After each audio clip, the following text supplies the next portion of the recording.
আসসালামু আলাইকুম রহমতুল্লাহি ওয়া বারাকাতুহু। মক্কা নগরী থেকে প্রথম রমাদান হাজিদের ঢল। হাজিরা এখন ঠিক হারামের ওইখানে চলে যাচ্ছে। আসরের সময় একটু আসর আজান দিবে, তারপর জামাত হবে।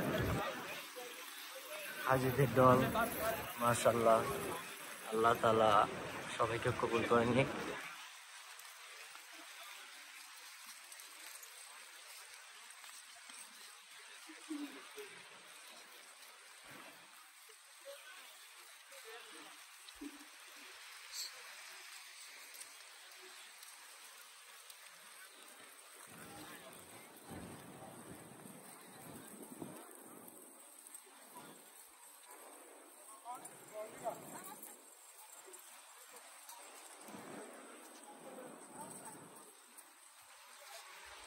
এই সেই কবুতর মাঠ, এটা হচ্ছে স্টেশন, বাস স্টেশন।